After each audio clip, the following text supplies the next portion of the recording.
Broadcasting live from the luxury suite on the plain of Kylam, this is Tap Tap Concede. Welcome, everybody, to Tap Tap Concede. My name is Graham. Joining me is Nelson. I'm here. And Cameron. I'm here.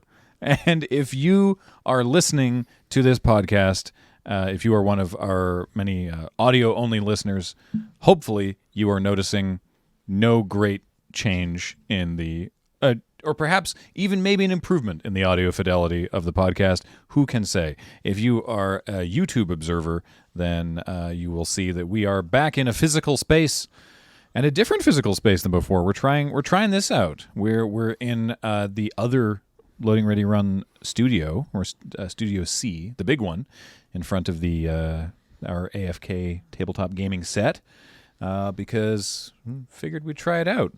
People are the arms race of YouTube podcasting technology has advanced during the pandemic, and now in the same realm as sort of like how people just film talk radio, having people actually sort of sitting around more comfortably than rather just like behind desk has taken off.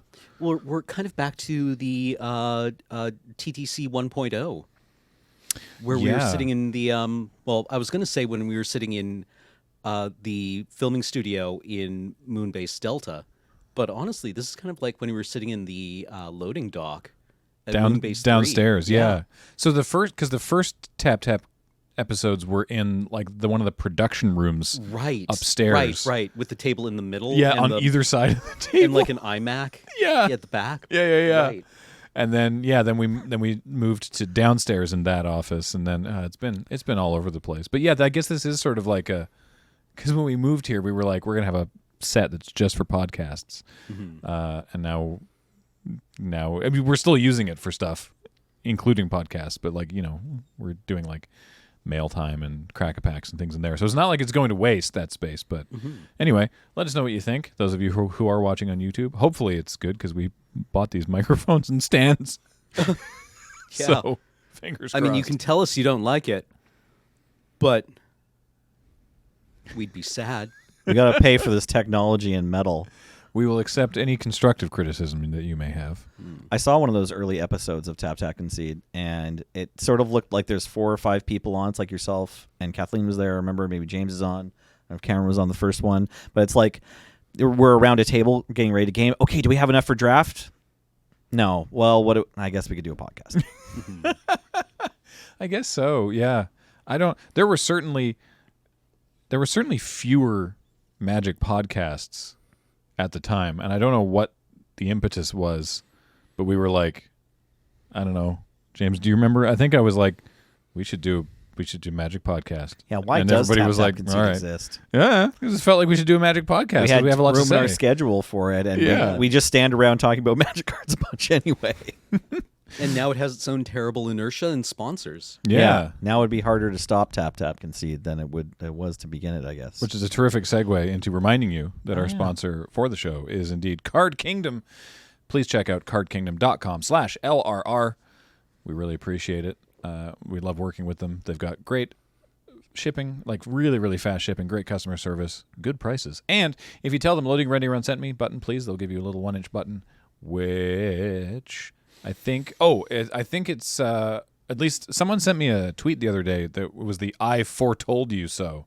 Oh, nice. I think it's that one. Nice and current with Kaldheim. It's still 2021. Maybe we made too many of these too far in advance. But anyway, we really appreciate continuing to work with Card Kingdom and their understanding that we were off last week doing Desert Buzz. And, of course, everything we do is brought to you by you and your kind support of our Patreon at patreon.com/loadingreadyrun. Today, we're going to be talking about a couple different things. They've announced, since last we spoke, about Secret Lairs, I think. So we were off for a week. Then we had a pre-recorded episode of Crack-a-Packs. And then before that, I think we went over just an acre of Secret Lairs. Or did we do a PPR? Yes, we did a PPR report. Episode. Yeah, the one before that was a pile of Secret Lairs. Yeah. But now there's more Secret Lairs. Yeah, they have unloaded a new pile of Secret Lairs. Mm-hmm. They found them around back. Someone left them on the loading dock, and it was like, oh, guess we should release these as well. But first, I wanted to talk a little bit about the only sort of like, because we joked about this in the Crack-A-Pack episode, it's like, this is a pre-recorded episode, so we will not be commenting on whatever the magic drama of the week is on this particular week, because we don't know. And it wasn't major, but I was aware during Desert Bus that some people were, to my mind, understandably let down by some of the nature of Innistrad Double Feature. So, a reminder, Innistrad Double Feature, it's a product coming out in January, and it is a draft. It's a draft experience. Like, it's the thing that's like, this is a thing that we are designing for draft in the same way that like Conspiracy or Commander Legends is. It's like you can buy it and crack them open if you want, but the point of this is to draft. And it's cards from Innistrad Midnight Hunt and Innistrad Crimson Vow with different art and card frame treatment all in one draft experience. And when they announced it originally, they said that it would the wording that they used was vague. They said curated. When they announced it, they used the word curate. Did they? Because I went back and watched it. I thought and it was in that article. I didn't see the word. I didn't hear the word curate. I watched the original announcement, and they said that it would feature cards from Innistrad Midnight Hunt, and somewhere else it said select cards from Midnight Hunt or from Midnight Hunt and Crimson Vow. Yeah. And it turns out that the cards they selected are all it's all of the cards. All of them. It every sounds cards. like we need like Dave the salesman or whatever. We select cards. We have selected all of the cards. Yeah, we selected Control A Yeah. Yeah. to select all. Why select one when we can select all of them?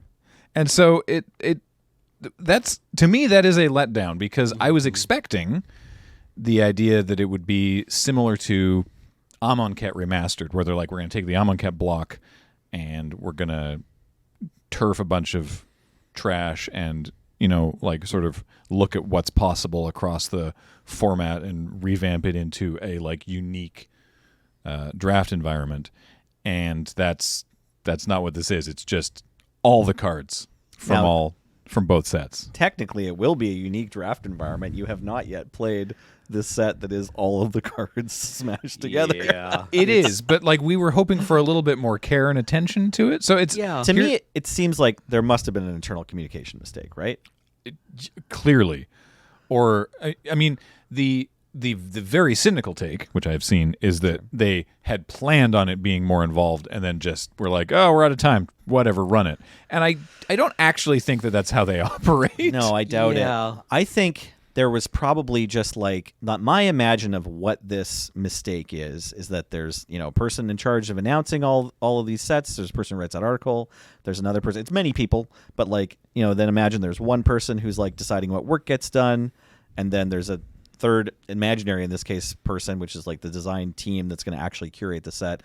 And the first person had the idea that we would make a curated set, and then the third person heard it, and then like the first person again like just forgot to actually plan for a team to do that R&D work. That's my guess. Mm-hmm. There was probably an intention, but the idea like, oh, let's forget about it, never mind, just throw them all in, I think is like probably more, it was like the mistake came from communicating that would be done, whereas like the people announcing it and doing the article at first thought like, okay, it'll be like Amonkhet Remastered, it'll be a curated set or whatever, and then like because the first person was like, oh no, I just meant to have like a collector's edition. All of these cards will be available in black and white for people who want them, and they'll be in booster packs so you can get them a normal way. Yeah, I mean, like, I don't know. Speculating on what happened behind the scenes is probably a lot. I mean, what I've learned following video game development over the last 20 years, it's always more complex than you assume. Oh yeah, And there's very rarely any kind of like bad intention on anyone's part. And like it just feels like why does this exist? I guess it is, as you say, to get everything kind of together under one SKU. Yeah. With the black and white cards. And I have comments on those because I don't like them. Right. But The it's page that they put up on the 15th of November, it's still it's available at your local game store because these are game stores only. Is Innistrad Double Feature combines cards across both Midnight Hunt and Crimson Vow, and it again, this is different from what it said previously, but even that just combines cards across both of them, makes you assume, to me anyway, that it would be curated in some way. And then the image gallery dropped and people were like, okay, cool, let's see what we got going on. And they went in and they're like, wait, this is everything, which also means that there's duplicates. Yeah, because there are some cards that are in both sets. And well, of course, you know that 6/6 dinosaur for 6 with trample is in every Magic set now, right? good old Colossal Dreadmaw. Sorry, I Yeah. remember to But, like, for a second. Yeah. I mean, the duplicates aren't as bad to me as the cards that are inhabiting the same space. Yeah. Right? Yeah. That aren't like the big splashy ones, right? Like, do we really need 4 white combat tricks Sure. that have slightly different effects? Or like opening 2 uncommons that are both in the same guild from the 2 different sets, like opening Signpost Red Black Uncommon Midnight Hunt and Signpost Red Black Uncommon Crimson Vow 'Cause together. here's- It's like, oh, good. because to your point there, here's how the boosters break down, because it's a 15 card draft booster, and each one of them contains 4 commons from Midnight Hunt, 4 commons from Crimson Vow, 2 uncommons from Midnight Hunt, 2 uncommons from Crimson Vow, and then 1 rare or mythic from Midnight Hunt, 1 rare or mythic from Crimson Vow. So each of these packs is going to have 2 rares, and then also a silver screen foil card. So each draft booster contains 2 non-foil double-faced cards, 1 from Midnight Hunt and 1 from Crimson Vow. So those could be at any of the rarities because there's double-faced cards all over the shop. And then the silver screen foil card is a card with black and white artwork printed as a traditional foil using a special silver substrate, then finished with a glossy varnish, like the Showcase Eternal Night cards you already know from Innistrad, from Midnight Hunt and Crimson Vow, but I don't know what the silver substrate means. Presumably those will look neat. But yeah, so you could, for example, you could get a booster with 2 Snarling Wolves, right? 1 from Midnight Hunt and 1 from Crimson Vow. But yeah, that's a good point. That you're right. Yeah, the 2 signpost uncommons, 1 from each set. That would be that will be fairly awkward. I think, yeah. Sorry, just to get back to my speculation point, I just want to make it clear that like there could not have been like a normal design team that was put in the room to be like, let's decide what these cards are. So people are clear about that. Like that just couldn't have happened, right? And yes, I totally agree. Everyone's on the best intentions, but it's a little sad to me that this is coming out as a like this is for draft product when that's probably going to be kind of miserable and weird. Maybe we'll be wrong. Maybe in January we'll try it and maybe it'll be sweet. It's possible. I would like this to be good. I feel I'm like still keen to play it. Yeah, but I want to see the cards. I draft a lot, so I'm sure I'll be happy to draft at least once. But it's like the odds of it being a better draft environment than Midnight Hunt or Crimson Vow seem the same as the odds of 1,000 Monkeys, the one whose typewriter desk you go up to has produced War and Peace or whatever, right? It's sort of like, well, we're not giving it a fair shot to be a really good draft environment. Having all these cards printed out in black and white, super cool. And I think that Double Feature should probably have just been collector's packs. And that makes sense. To just be like, yeah, every pack has 9 of the commons. It's from both sets. They're just mixed. And then, you could do they're all black and white. And then maybe there's also a spot for one of the cards from Commander or whatever they do with collector's edition packs. There's 18 versions of every set now. So, you get a chance at each one of those in the collector's packs. And that would have been probably a sweet product. So to the visual treatment, I do think it's pretty cool that they're all in the black and white. Yeah, and I do want to. I want to hear from Cam, who's not on board, but I do want to just establish right away that these were, and they say that they were done this way, and you can tell from looking at them. These were individually balanced. I've seen an assessment that it's they just put a grayscale filter over everything, and that's not this, because putting just taking out the color or just making them grayscale would have looked very bad. It's very clear that each of these was individually adjusted. The values, the like black and white and gray values and the contrast and levels, because was clearly done card by card, because a mass thing would not have yielded these results. Some of them look better than others. I agree. Some of them don't translate well, but overall, I think that the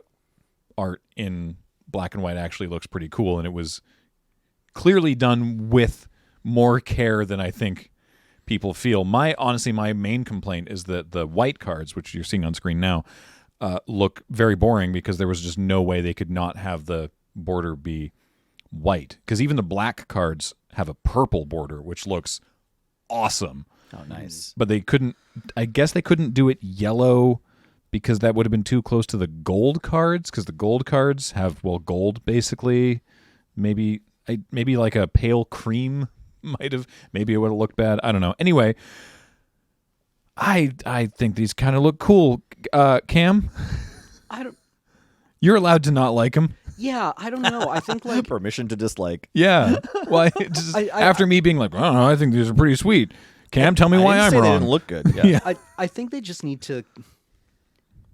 It reminds me a lot of the black and chrome edit of Mad Max Fury Road. Oh, yeah. Or maybe more appropriately, the black and white silent version of Frank Darabont's The Mist. If you've ever seen that, where a lot of care and attention went into regrading and paying attention to the contrast and the composition. But these were originally color works, and it shows. I think black and white art is its own thing. Yeah. And it needs to kind of come from the ground up to look its best. I think that's totally fair. I can imagine just somewhere out there, hundreds of artists just going, like looking at their art being changed in this way. Yeah. I like the idea. Like, I love the black and white full art lands.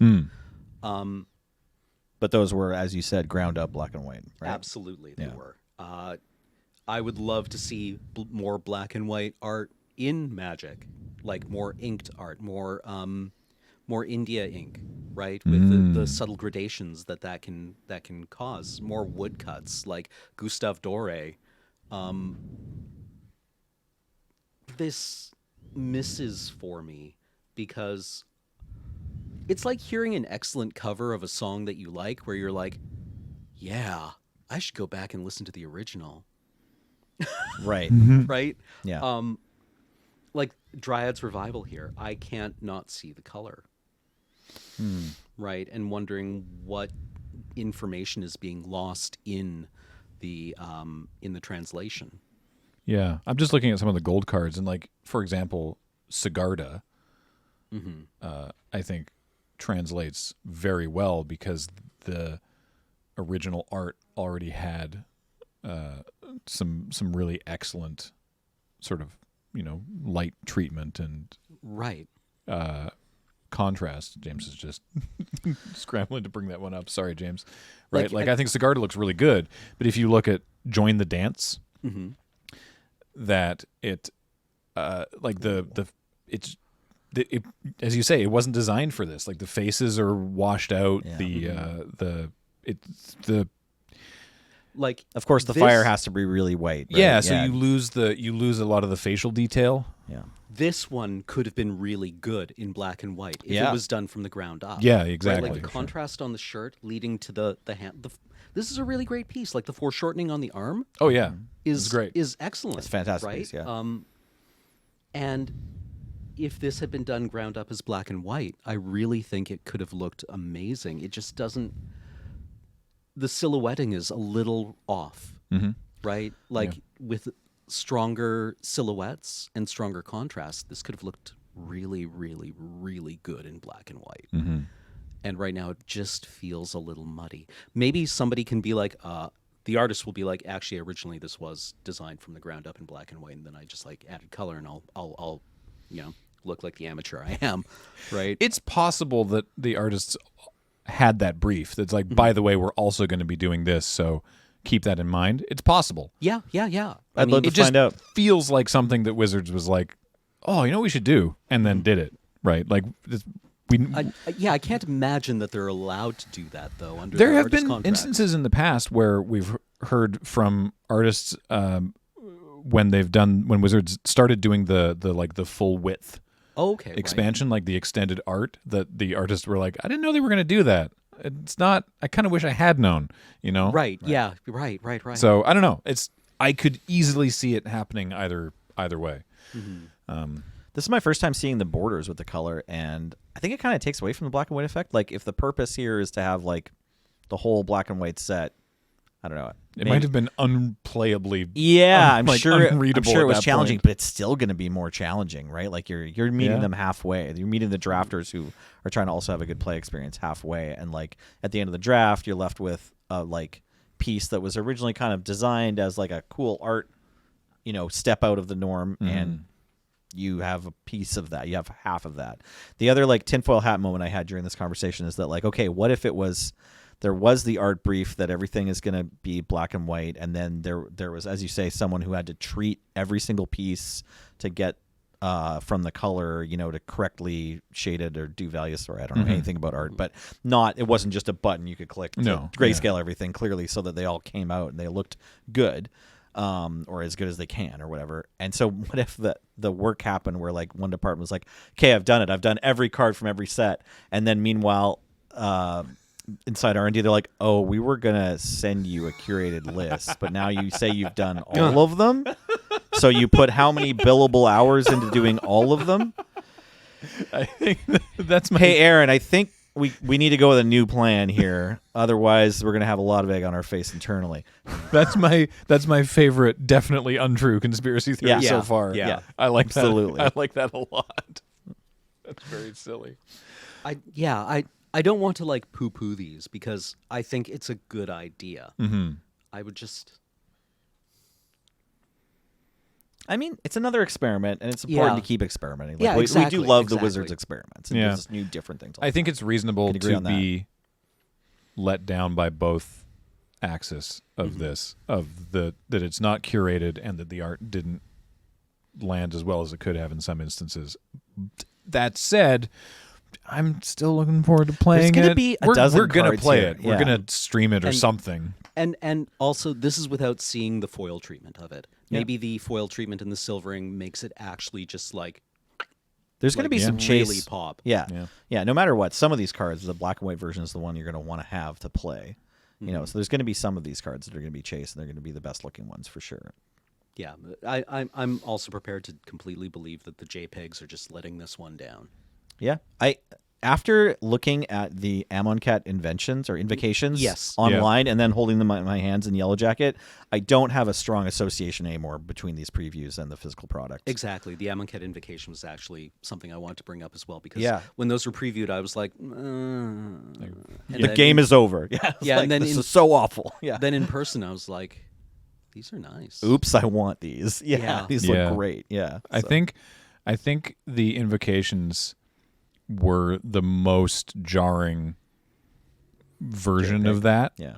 That it was. They did not look good online, and I remember, I had the same experience seeing one in person. I was like, oh, actually, this is great, and they got a little gun shy after that. They definitely pulled back from making things look that different.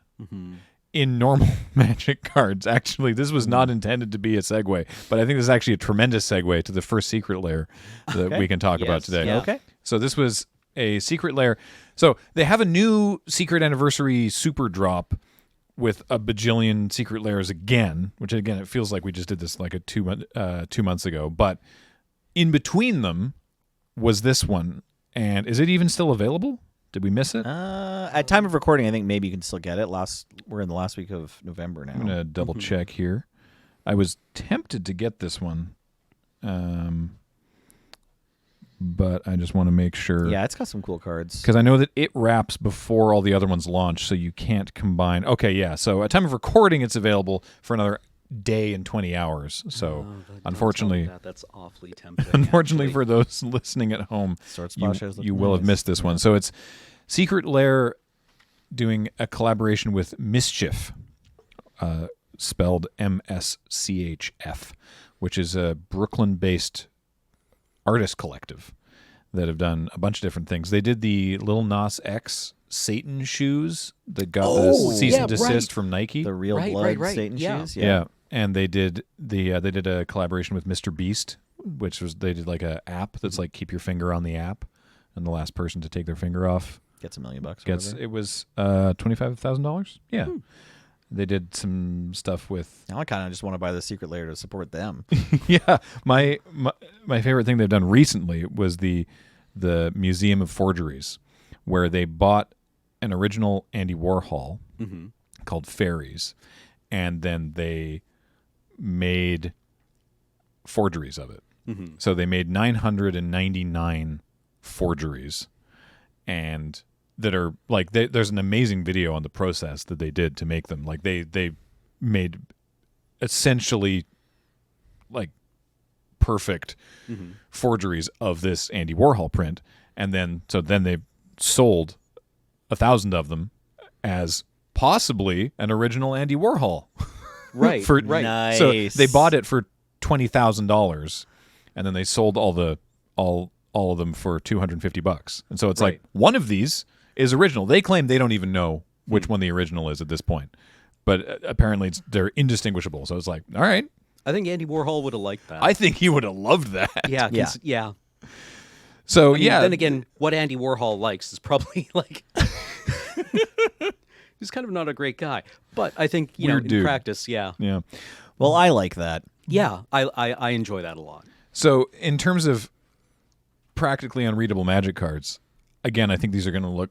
I've seen photos of them and they look awesome. But it's a Secret Lair of 6 cards. One of them is we'll talk about the other one. Officially 5 of them. Swords to Plowshares, which is a very like graphic. They're letting Mischief play even more with the style than has happened before, such as the wording on this is swords numeral 2 plowshares. I don't know what the direct inspiration for this is, but I see it and I'm like, I know, like I get that, like I don't know, like a metal band poster or something, but not in the same way as that whole cycle of metal band posters they did. Grim Tutor looks like a headstone, which is kind of amazing. Blood Moon, look at this Blood Moon. Yeah, very like 15th century astrological diagram. Sort of Da Vinci diagram kind of. Yeah. Cut to Ribbons, which I hadn't actually seen until just now, and it's amazing. It's this sort of 1970s graphic gothic. Yeah, with a little bit of like Rider-Waite tarot. Definitely some tarot iconography in here too. Yeah, very cool. And then Teferi's Puzzle Box, which it has all like the yellow like warning, don't park here kind of things. But also I saw this and I was like, why does this look like the Kaaba? Like the first thing I thought was like, isn't this which I admit in my ignorance I had to Google Big Islam Cube. Right. Because I was like, this looks like the thing from, what's that called? So I looked it up. It's called the Kaaba. Anyway, it's the first thing I thought of. It doesn't actually look like that, but it made me think of it. What I got from this was Max Headroom. Oh yeah. Yeah. Oh, that's sweet. My first thought was What a strange intersection. Yeah, right? I know, right? Like, my first thought was like Portal. It's like companion cube, but you're having a dream and you don't remember exactly what the companion cube looked like, and you're like you're in a messed up mischief dream, and like, oh, this is the thing I have to carry around. Can you read what the words are in the? Sorry, at the previous too far away from me. Is it secure? Sealed. Secure and Or secure, yeah. secure and sealed on one face, and on the other face it says void and open. Neat. Okay. So that's sort of demonstrating, and then one side is just black, and so it's like this is kind of like giving you the feel of a puzzle box, right? Yeah. All 3 exclamation points in their own box for some reason. And then the only other thing that like really leaps into mind when I look at this, and I like it a lot, is riddle box. Step on up and try your fate. It's ICP. song. Okay, cool. Which is stuck in my head now because in the 2003 Steven Soderbergh remake of Solaris, when the main character arrives on the space station, he hears that song being just cranked by one of the two scientists left on the space station. I love the idea that in Solaris, someone's listening to ICP. I know, right? And he just That's terrific. follows the music and finds Jeremy. Oh God, he was Oppum in Saving Private Ryan. Renner? Not Renner. I keep wanting to say Renner. And it's like How many famous absolutely Jeremys? Piven. Irons. Bridges. No, but he's like this very slight guy with he's very hesitant speaking, and he's just got Riddlebox cranked. Like he's you're 1,000 light years from home. You're one of two human beings on a space station surrounding a sentient planet. Yeah, I'm listening to ICP as loud as it'll go. No, why not? Yeah. What if you need to leave the room? You don't want to not listen to your music anymore. Yeah, exactly. So there's another card with this that we've seen that I don't have on Scryfall, but it's a basic planes that looks. I don't know if you have one, James. It looks very strange. Like it's got like a pastoral painting. I thought it was a golf course. It's got a golf course. Yeah, it looks like a golf course. Hang on. Sorry, thought were it- you I thought it leading was to a that putting really green. slowly? No, well, the first time I saw it, I was like, "Oh, this looks like a pastoral painting." Wait, is this a golf course? And then, but then we saw a video. Let me see if I can find it on. There's a few people who posted on Twitter. Yeah, a couple people got these ahead of Yeah, time. there's been a promo event for this secret lair where some content creators were sent the secret lair. Yeah, it's so got- that they could show it off. It's got this weird border on it, but with it's like a medieval with medieval heraldry flowers around it. Like it's very strange, and it's just a basic planes. But some, but not all of them, that is a foil layer on top that can be peeled off Easily. to reveal a. Is it Sacred Foundry? It's a Shockland. I thought it was just a mountain. Huh. Okay. I had no idea. Okay. Yeah. Extra mischief. It's a different. You might get a planes. You might destroy your planes trying to reveal what card you actually have. I didn't realize it was some, but not all of them. I thought that so golf planes is also real. That's news to me in this podcast, if true. That's fascinating. Where is it? Even just the idea of having a planes that's a golf, like a hole. Sorry, green. Battlefield Forge. It's a battlefield forge. Okay, Yeah. cool. Neat. It's Battlefield Forge with art showing the golf course in a raging inferno and the inscription "Golf sucks now and has always sucked." Okay, I'm probably going to order this. So it's a pretty cool secret lair, I guess. Yeah, like Grim Tutor is Tutor what? Like in Highlander, Well- it's like your 20th. It's not points. Yeah. Yeah. Like it's been this sort of like cachet in Canadian Highlander because it's playable but really expensive until it was reprinted in the core set recently. So they 'Cause sort of it's- talked about item and like we'd have to lend them around to various people's combo Right, decks. because it's from Starter 99. Yeah, it was only in Starter 99 until like 2 years ago. And But then- now right. it's Wow. cheap for a Magic card. It's not hundreds of dollars to get your copy, but you can get one for quite a good price bundled in the Secret Lair too. But yeah, you can. There's no card in this set that's like a financial reason to have to buy this, but it's possible all these cards will appreciate well because they're so weird. Right, right. But that's no longer like a point where you can reliably make, I think, sound MTG finance decisions because it's just every month there's new weird stuff happening, right? So you can't Exactly. count on that either. So any of these Secret Lairs and really any Magic product, definitely only buy it if you're like stoked to be getting the cards and you're Yes, going to yeah, use them. exactly. Yeah. The other thing this reminded me of was a picture you posted years ago from Highlander Night, where you just showed your turn one. Oh, yeah. Which was, I think, an Arabian Nights mountain into Black Lotus into white bordered Blood Moon. And it's just like, come on, man. That was the Blood Moon I had. Blood Moons are sought on, after. man. If you own a card, you're not going to like go out of your way constantly to go get it. I had to spend all of my like card buying power on that Black Lotus. Sorry. White border, man. Probably a beta mount. I don't think I own an Arabian Oh, ones. okay, Yeah. okay. But that's okay. Yeah, I'm glad that you're still tilted about that white bordered blood. Hey, everyone, our address is available on the website. By all means, send me all of your The Dark Blood Moons. I'll sleeve one up and play that instead if you want. Dirty. Just dirty. So the other secret lairs are part of the secret anniversary. What are they calling it? Superversary? The secret versary super drop, which starts a day after the Mischief one goes away. Mm-hmm. And like before, it's the one where it's a bunch of little ones, or you can buy them all together in a ridiculously expensive bundle. And let's talk about those. So, fans of characters named Jace, Wizards is collabing with Riot for a Universes Beyond secret lair, or two of them actually, to do with Arcane, the League of Legends based, but not actually about League of Legends, as far as I understand it, Netflix show. animated Netflix series. And so there's 4 cards in the Arcane one, 2 of which have the Universes Beyond sort of naming thing, like the Godzilla treatment. So 2 of them are just Path of Exile and Counterflux with different art.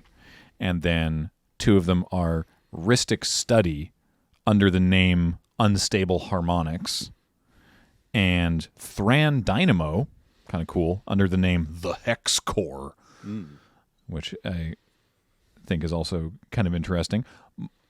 I don't care about this at all. Which doesn't make me cool in any way. I'm just saying that's not a value judgment on it. I just, it's like, okay, Arcane, whatever. I wish that Riot would credit their artists. I wish that it was like artist name / Riot Games, because these are all just credited to Riot Games, and you're so used to artists being respected more in that way that it's not just that it's not just Wizards of the Coast, which it could be. But they do still credit the artist on every single card, and it bugs me that this isn't, I guess. Yeah, good point. Good point. Unnecessary disrespect there, Riot Games. There's also a cycle of basic lands from Arcane as well. So there's a Plains, Island, Swamp, Mountain, Forest. I think these are separate layers. I need to double check. I believe they are. Yes, they are. Yeah. So there's Secret Lair / X Arcane and Secret Lair X Arcane lands. Sorry. Secret Lair X Arcane : lands. Why do we go back to that island? Why did we half-size the lands? Why not full art, you mean? Yeah. Why did we make the choice to make have them, I love make them half secret size. Lair? Yeah. And make sure that half of these, I'm guessing you get one of each of these lands for like $30 or something, and half of your secret lair is a mostly empty text box with a picture of the mana symbol. Just seems like such a wild choice to me. Yeah. Especially after the Mischief secret lair that we just looked at. Yeah. With the exception of the all text lands, is this the only island that doesn't have water? There's a cloud there, Oh, but yeah, I guess you're that right. is, There's yeah, not water even vapor. water. yeah, I'm just Yeah. let's push my glasses up, get my best actually out here. I don't know the guess, answer yeah. to that question though. If we Cameron. do have It's a good sky, I guess question. there is always water vapor. I mean, Right. the But- Plains is a city. We kind of saw that with Ravnica. Yeah. The swamp is a cave. The mountain is a forge. The island is a skyship docking at a tower. The forest has a tree, so that Right. card from Unstable is valid. Right. Okay. Yeah. Like, this isn't a complaint. I'm really happy to see artists play in the what is a land, like what is the criticality of being able to recognize an island as an island, right? I think that's an interesting space that is open to play because it doesn't really have any effect on the game. for sure. Right? Yeah, no, I sincerely don't know if there is another picture of an island that includes no water whatsoever. There could already be. It's a good question, and we're gonna read the comments. Yeah, I assume there's This will dozens be of them, commented at us. actually. Yeah. Yeah, I don't know if there's a search engine that will perform this for us, but Yeah, I'm not saying I don't like it. I think it's as I say, I think it's a fun space to play in. There's a very unique Secret Lair product as part of this whole super drop because it's $100 because it's an entire commander deck. This is so wild. Yeah, I was surprised. I hadn't seen You this. hadn't heard about this? No, yeah. no. So this is built from Gavin Verhey's Oh, wait, yes. coin flip commander deck. It's not Right. exactly his list because there's a lot of expensive mana that didn't make it into this deck list. But yeah, it's an entire commander deck. Now, there's a bunch of it's like half of it is foil, but not all of it. So like half of it's foil, half of it's 50-50, non-foil. get it? And then there's 5, I guess. And then there's 5 cards that have new art. 95.5, get it? And the art is wild and it's borderless, but also because the deck's all about flipping. The deck is called Heads I Win, Tails You Lose. And these 5 cards are double faced, double sided, but they're the same card on both sides. It's just you get to choose which art you want to have. That's fun. So the commanders are Zundersplit and Okon. Yes, okay, I had seen this. Yes, I was wondering, like, So yeah, these are okay. these are from Battle Bond, which of course Gavin has a big love for. So Zundersplit is the card. It's 4 and a blue for a 1/4 homunculus. Partners with Alcon, Eye of Chaos. At the beginning of combat on your turn, flip a coin until you lose a flip. Whenever a player wins a coin flip, draw a card, and then partner. So you can go if you get Zundersplit, you can go looking for Okon, I suppose. Eye of Chaos, 4 and a red for a 3/3 Cyclops Berserker. Partners with Zundersplit. At the beginning of combat on your turn, flip a coin until you lose a flip. Whenever a player wins a coin flip, double Okun's power and toughness until end of turn. And both these two actually make a little panorama. There's 2, like the front sides and the back sides both make 2 little 2-piece panoramas, which is I think Yeah, I that's think cute. I really like that. really cute. Also included in this is Propaganda, which some terrific art on Propaganda. Yeah, that's so cool. Stitch in Time, Both of those are great. Yeah. and of course, for a coin flipping deck, Krark's Thumb. Very critical. Yeah. We missed the opportunity to have a double-sided card with Krark's thumb on one side and Krark's other thumb on on the other side. That would have been very cool. I'm but sure there was an R&D half a meeting about it, right? Yeah. Yeah. So you can see a big article about this from Gavin and read the full deck list. But it's 45 foil reprints, 50 non-foil reprints, a super special coin, I don't know what that means, 2 display commanders, don't know what that means either, 10 double-faced tokens, a deck box, a life wheel, a strategy insert, and a reference card. The display commanders would be the what they're doing now is printing the thick ones, Oh, the thick ones. That would Yeah. be good. The thick ones. I would like the... or they might be the large scale, the older style ones that were you definitely had them. 100 cards Secret Lair. Yeah. I think for the purchase price of $100, it's probably going to be fantastic value. Even if they cut all of the dual lands of whatever category Gavin would normally run. If you'd like to pass your wizened eyes across the full deck list and let me know if anything jumps out to you as Because strong value. I think it's probably, there's going to be a few cards probably that are good, but overall, I'm just thinking like, Magic cards, when you're buying them individually, you tend to spend more than $1. So probably it's going to add up to being quite good. Well, there's a lot of commons in here. Maybe it'll be fun. They've got Ponder and Preordain. Nothing immediately jumps out as being gigantic, actually. The Locust God, that's okay. yeah, Okay, no, maybe it's fair. That's fine. Having- those artifacts though. They need This to is- make sure that they never sell too many like amazing deals. Otherwise, it actually has negative effects too. Right. Like yeah, with like the first Modern Masters or whatever, it was like the value was too high for the packs, and then the like purpose of reprinting the cards missed or whatever. yeah, when Metamorphose went up to like $40. Yeah, and it was like it was just reprinted. It's like, it doesn't matter.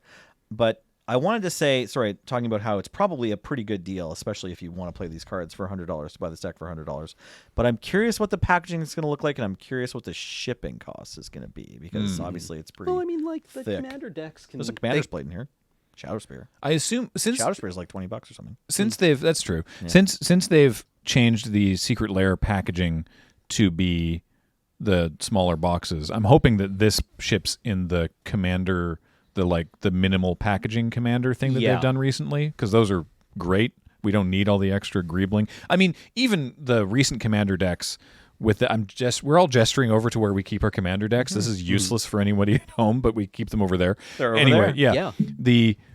The commander decks they've sold recently, even in the big packages, are without plastic. So Yeah. that's already a huge improvement over within the last couple of years, but you can get an even smaller one that uses even less paper, which is nice. But like all I think of with this is like the Simpsons joke with 100 tacos for $100. And this should provide adequate sustenance for the Doctor Who marathon. Nice. Yeah. I mean, at this point, I think it's an interesting idea. I'm into it, but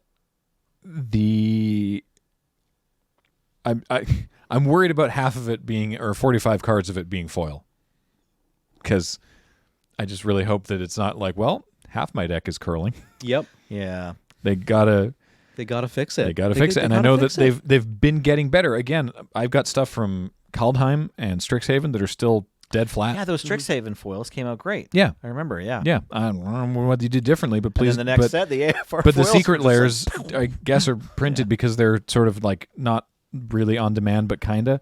I guess they have a different thing, so I don't know. Hopefully they'll be. Hopefully that'll fix it. Please, no commander deck 50 Pringles and 50 Lays. Yeah. Let's look now at one of the other secret layers in this set that I love, which is pixelsnowlands.jpg is the name of it. This is very like Microsoft Paint, MS Paint looking Windows 3.1. pixel art, snow-covered lands, complete with, the Windows 3.1 window treatment. Oh, yeah. I was going to say this reminded me a lot of like Sierra Online games Yeah. from the early 90s, right? Like I'm pretty sure I've navigated a character from Quest for Glory through this exact landscape. Yeah, very King's Quest vibe, Monkey Island kind of. Look at mountain. Yeah. That's Get the second Blue biggest mountain Mana. I've ever seen. Yeah, there's not much to say about them. It's the full cycle of the, Plains Island, Swamp Mountain, Forest. I think they look great. Yeah. What a fun and funny little great They look Great idea, fantastic. wonderful. Yeah. I don't know if I'm willing to pay secret layer prices to get one of each, but they're beautiful. To get like a play set of each. Well, yeah, I mean, when they give you basic lands in a secret, like I'm a Canadian Highlander player, so and commander players, Right. like most people, it's like the idea of secret layer where there's like a smattering of cards and you get one of each. It's actually not that unfortunate or whatever. Sorry, it's not that annoying that you're only getting one of in the box. But then when it's basic lands, I'm always thinking like, okay, well, if I'm putting money into basic lands, it's so I can get like 10 of them for draft or like 20 of them for a constructed deck or something like that. Like I want to have access to, like my brain goes, basic lands, okay, you need like a certain quantity of the same one so that you can not go crazy when you go to build a standard deck. So you get your favorite and you get like at least 20 of them or something. And doing that with these secret layer lands is very expensive, but you could be buying like, one or two of them and then it's like the one basic of that type that goes in the particular commander deck. How That many could be okay. How many I of each guess. basic do you kick around for a draft set? I like to have 10. More than 10 is probably wise. Yeah, because like every once in a blue moon, you're able to pull off the monocolor. Yeah, draft deck, exactly. right? Yeah, I And then currently you need 16. Currently, if I monocolor draft, I just rely on the moon base or Right. or wherever I am to provide extra ones. But I in the box sleeved, I've got like 9 or 10 of each. Right. So $300 US to get a draft set of these. Yeah. Because it's $30. Yeah. I don't know if I like them that much. Next is one that they're calling Far Out, Man. Far Out, Man. These are 5 blue spells with just some gorgeous art. It's all by the same person whose name I can't read on Scryfall, but I think if I take a look on the Secret Lair website, it will tell you it's Mateus Manhanini. And I should have been calling out ours the entire time after criticizing Riot for it. The Jubilee did all the pixel art, and I can't find it on the Heads I Win, Tails You Lose. And unfortunately, it's not. The resolution is not high enough for me to determine that. But yeah, Far Out Man is Ether Gust, Counterspell, Fabricate, Fact or Fiction, and Mystical Tutor. Whoa. And they're all just Yeah, these are great. really wonderful, abstract, like bright and high contrast. Just I don't know, really, I don't know how to describe this art style, but it's very cool. Also, Yeah, these are sweet. I wouldn't even say these are abstract. I think these are rather concrete. Like they're very concrete depictions of what's going on in the card, which is always an interesting challenge for some of these blue spells. Yeah. Right? Like this is a very solid interpretation of what these spells do. I like it. Yeah, I like it. Yeah, we're seeing like cool sort of hyper realism of like what the magical spells accomplish from this artist's mind's eye, and it's beautiful. The flavor text, Some great cards to pick too. by the way, on Mystical Tutor. Now, did I file that away under C for combo or F for finisher? And the flavor text on Counterspell is, if only there were a way to counter your inevitable whining. Yeah. Really, Wow. really just like supporting the old toxic blue player stereotype there. That's incredible. Yeah. I don't know. Yeah, just saying the thing we're all thinking. I'm whenever thinking you about counter this one now, somebody's- yeah. It's like, I can't believe you countered the my infinite combo. You must hate fun. It's like, no, I just had a way to interact with your board. Yeah. I guess. I'm Can't sorry. believe it. Here, you can look at the card again if you want. Yeah. I had these 2 islands. I'm sorry. I also played this game hoping to not die. Yeah, exactly. Congrats, Watsy. I'm thinking about buying a product based solely on the flavor text. Well, no, it's not solely, but the flavor text did nudge me. There's a secret layer rather called Monstrous Menagerie, which is a collaboration with the artist Crocodile Jackson, Whoa. Ooh. who does a lot of tattoo Sweet. inspired pop art. I bought one of these last time I came up. Yeah. Chupa thingy. Tattoo secret layer. Yeah, there's a Ravenous Chupa thingy. There's Managorger Hydra. Oh, George. Pathbreaker Ibex, which is a Yep, card I gonna have to read that one again. don't think I've ever heard of. Oh, yeah, this is from a commander set. It's not Craterhoof Behemoth. Okay. It's Craterhoof Behemoth at home. Okay, 4 green for a 3/3 goat. Whenever it attacks, creatures you control gain trample and +X until end of turn, where X is the greatest power among creatures you control. Okay, yeah, that, you know what? All right. Yeah, if your deck is about Craterhoof Behemoth, you might like this, and you might play it, and yeah. Play second. Thank Yeah, God it you doesn't might- have Coke. Thank God it doesn't have Yeah. haste. Well, Yeah, that's just it, right? Imagine if Craterhoof had haste. The Pepsi of Craterhoof Behemoth. Right? Imagine if Pathbreaker Ibex had haste and bumped your creatures more. Oh well. Sorry, chat likes to get on me about that. I tried to make a joke once Oh, really? just streaming a cube, right? And I was like, well, good thing Craterhoof Behemoth doesn't have haste. And then they And decided they were that. they were like, it does have haste, Graham. And I was like, no, it could. That would be broken. If Craterhoof Behemoth had haste, can you imagine? And I just like quadrupled down on Nice. pretending like it didn't have haste. And the thing Just is, keep going. it was totally intentional the entire time. But chat, some members of chat, not everybody, were like, what, Graham, read the card. It has haste. And I was having way too much fun antagonizing our viewers. No, it doesn't. Teamer Sabretooth, is also in this Nice. in this 5-stack, as well as Winding Constrictor. Cool. Okay. Yeah. Okay. Man, Winding Constrictor. It's a good choice. Good card. I like Yep, Winding I like Constrictor. Winding Constrictor, too. That's the one from Amonkhet. Kaladesh. Kaladesh, Yes, right. Kaladesh. That puts extra Extra counters on counters, stuff, yeah. yeah. Yeah, the signpost, green-black, uncommon from Kaladesh. That is real good. It's just a real good card. It's a real card. fair. It's a real fair card. Yeah, no, it's seen Pro Tour play, and yeah, has surprised people in more ways than one with how good it is. Got to give huge shout outs to this next one. Art by Maria Tirina, and it's the Fibblethip completely, utterly, totally lost. This makes me so happy. Oh my god. This makes me so happy. It's 5 borderless cards done in the style of Where's Waldo, or if you're watching from the UK, Where's Wally? Ooh, And Waldo has a different name. He's in Britain. Wally, and imagine my confusion Same as a books, child. Just Yep, writing the words different. exactly the same. Don't know All why. right, All right.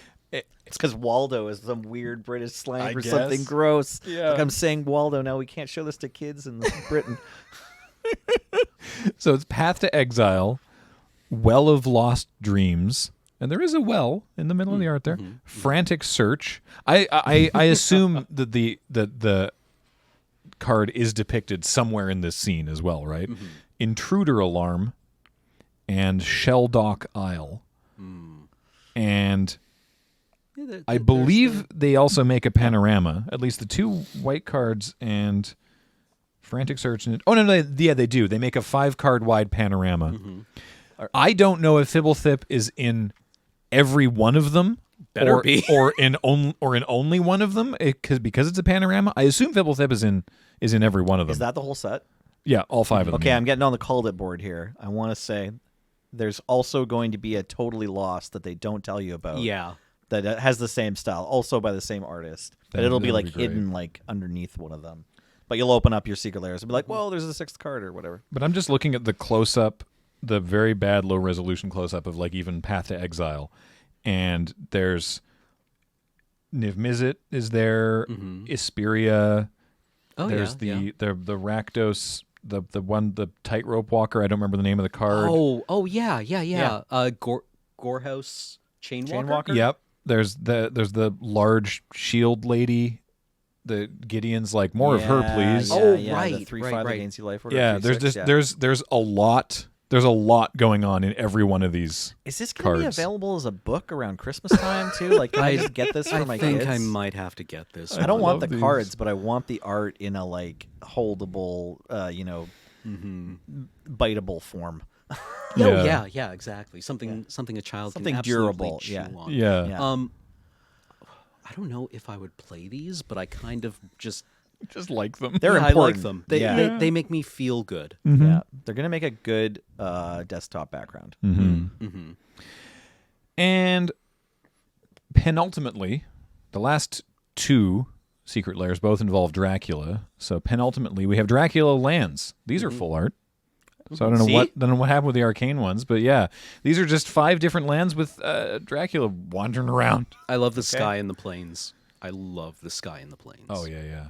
So plains, island, swamp. On swamp, he's demon mode or Batman mode. Man Really Bat. like this swamp. DC Comics presents Man Bat.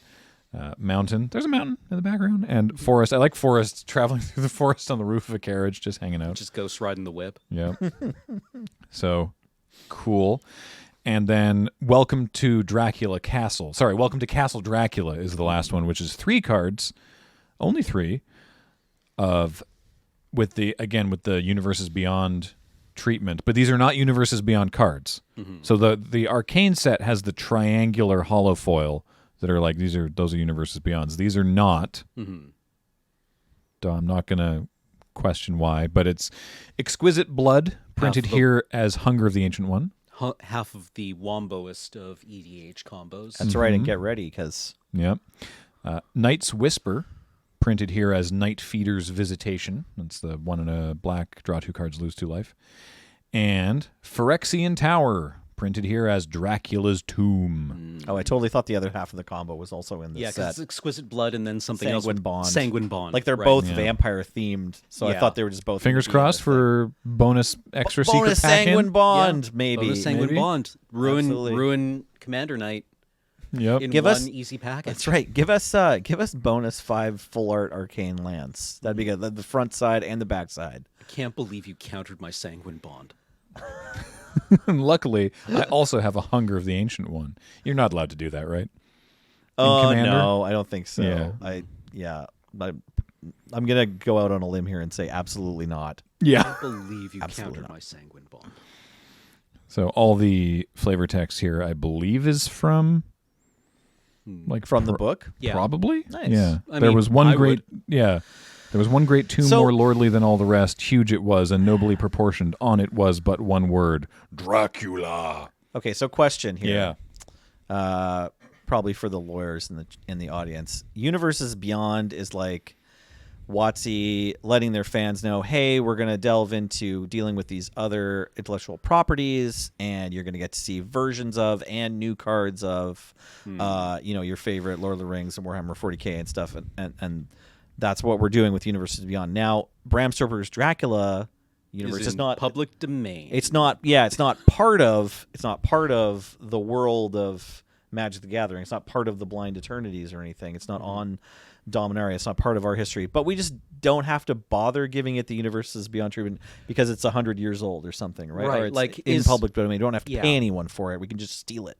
Yeah, like is Universes Beyond for IPs that we have to pay for, or is it like, I mean, Wall of Ice or Scathe Zombies having flavor text from Rime of the Ancient Mariner, Right. Yep. or any of the There's Shakespeare early Shakespeare, quotes from the Would Alphabet those Unlimited, have to be yeah. Universes Beyond? No, they Okay. don't. All right. Right? Like, so maybe if it's just part of our cultural heritage. Yeah, but like I just wonder if when you're going to do these Universes Beyond style extra names for things and like, art depicting and new flavor text, like does it just feel more comfortable for the player's experience like aesthetically if it's like Universes Beyond card, like this is we're going to have a Narnia set and like no, we don't have to pay C.S. Lewis's heirs, but like Universes Beyond Narnia and like here's Aslan's adamant will or whatever, right?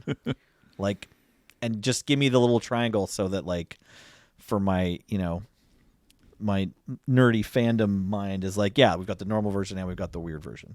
I don't know. I don't know if anyone else cares about that or feels that way. Maybe I'm getting a little bit. I mean, I'm sure they've put this in an article somewhere. The Right. criteria, the criticality for when Universes Beyond is Universes Beyond, or where it's just a quote. Yeah, I might not be proud of how nitpicky I am, but here we are on a Magic podcast, so I'm gonna go out and say it. Yeah, I wish this was like also Universes Beyond. That would make me feel better. I'm sorting my cards here. I don't. It bothers me that there's a third thing. Right. Yeah, I didn't talk at all about prices, but I guess from a they're all $30 or $40, right? yeah, in the interest of a consumer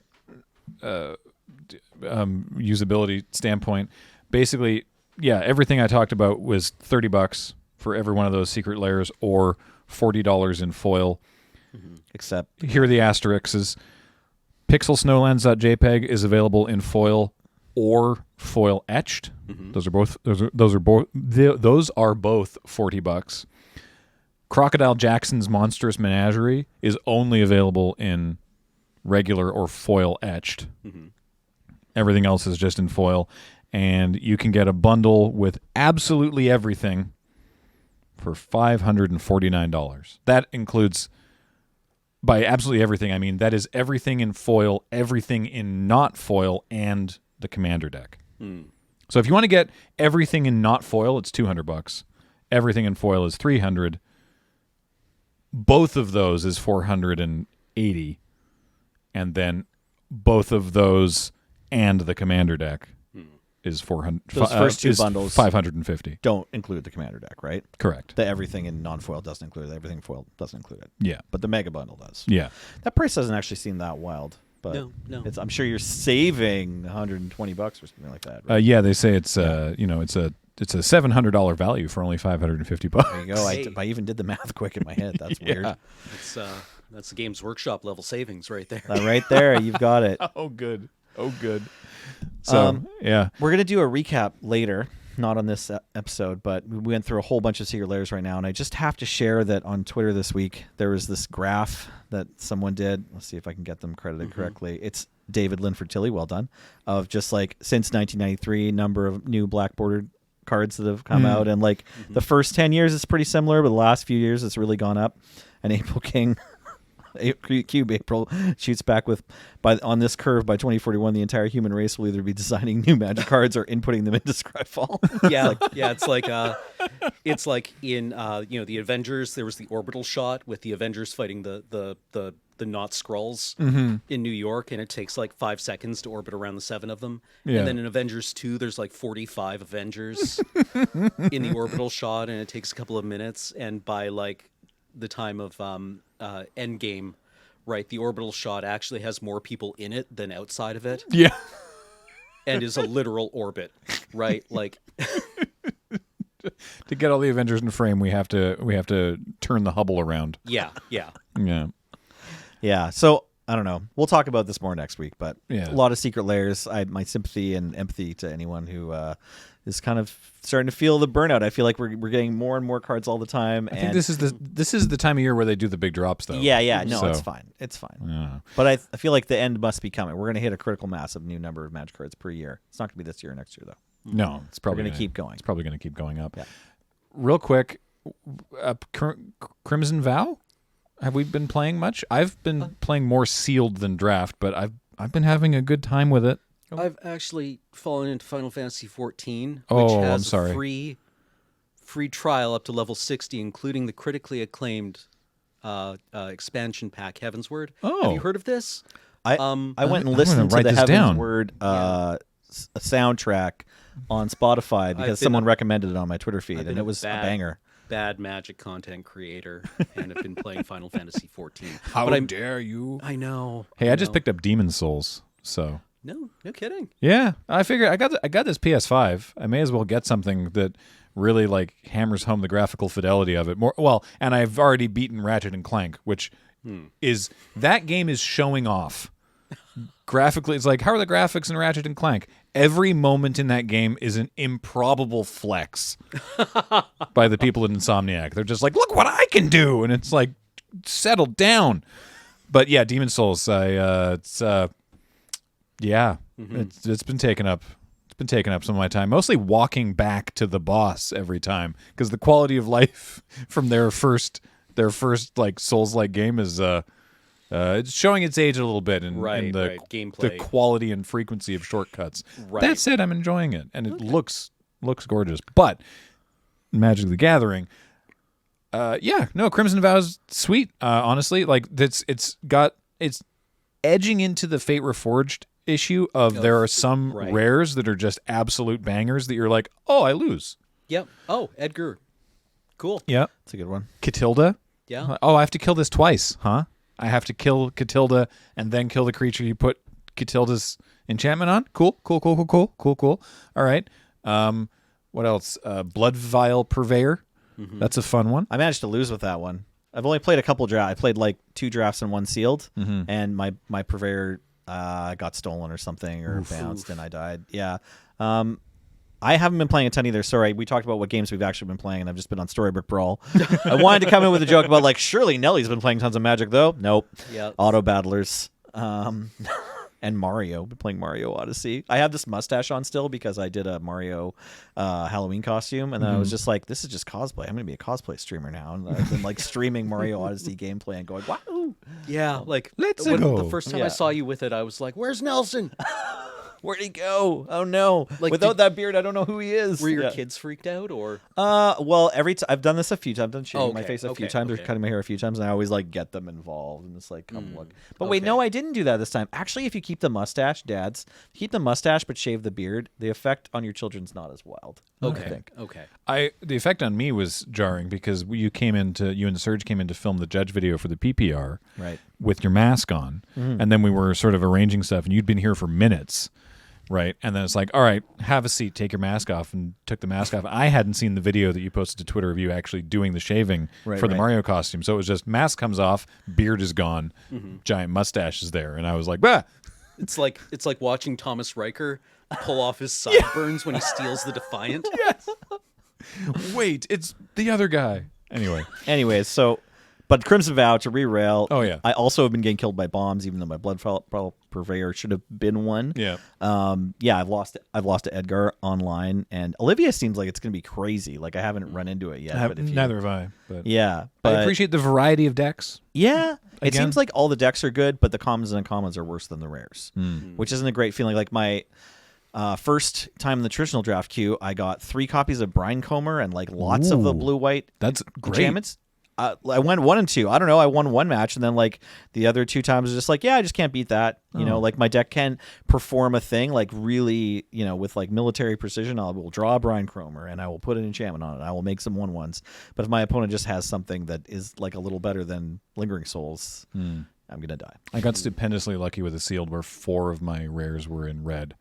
Nice. And one of the rares was the red-white dual land, and I also just played white because I had a lot of good removal, and that was like the fastest sealed event I've played on Arena. Sweet. I don't remember the name of it. It's the something arsonist. It's a werewolf, mythic red werewolf. Oh, right, yes. It's yeah. 5 mana for a 4/4 with menace and haste. yeah. Oh, Volatile arsonist. Thank you. Whenever it attacks, it deals 1 damage to a creature, a player, and a planeswalker, up to. And so there's a lot of 1 toughness creatures. So like just that on its own, on the daybound side, just play that, swing, blow away a blocker. Now they probably don't have a good block for this guy because this one has menace and your other stuff is probably going to get through. Or I had opportunity to be like, oh, my opponent wants this to be nighttime. Okay, let them go to their end step without casting something, kill one of their things in their end step, untap. Now it's nighttime. The Nightbound side is almost exactly the same, still menace and haste, only now he's a 5/5 and deals 2 damage. So then it was like, cool, now swing, dome you for 2, kill something with 2 tough. This card was stupid. But yeah, that was gross. Also, Necroduality is hilarious. It's the enchantment that whenever you play a zombie, a non-token zombie, you get a token copy of the zombie. Board go wide. Board go wide. So, yeah, I guess Does this just double your spirits and blue-white spirits like a non-token? It's not even cast a spell. Non-token zombie. Non-token zombie. Sorry, right. Non-token. Okay, Yeah. but all of your creatures. Spirits. Zombies, yeah. So And this, watch out for this one, too, in the black and white set, in double feature, because then your disturbed creatures with turn into creatures on the backside will also make zombie tokens as opposed to being auras, right? they're only zombies, though. Only if they're zombies. Oh, non-token zombie. I have the non and the zombie next to each other in my dyslexic brain. Sorry, everyone. Hey, Jordan, can we cut that out? I didn't say anything relevant, and I just confused everyone about what Necroduality is. But great job playing that card correctly. I'm sure Arena got the rules right for you. Level 2 Judge Nelly here, just totally failing to read the card. If you would like to read cards by having them mailed to you, then you should check out our sponsor, cardkingdom.com. Okay, but I set you up for that one. Yo, you absolutely set me up it for it. was I very really graceful. appreciate it. Thank Yeah, you. just and I'm in here with the spike. Yeah. Cardkingdom.com are great. Please go there and give them your business because why not? You got to buy Magic cards somewhere, probably. Also, They're going to get there so fast. yeah. Also, everything we do is brought to you by you and your support of our Patreon at patreon.com/loadingreadyrun. Until next time, I've been Graham, joined by Nelson. I was here. And Cameron. Yeah. James is on the board. And thank you. Heather gets these online. Thank you all for listening. Goodbye. Bye.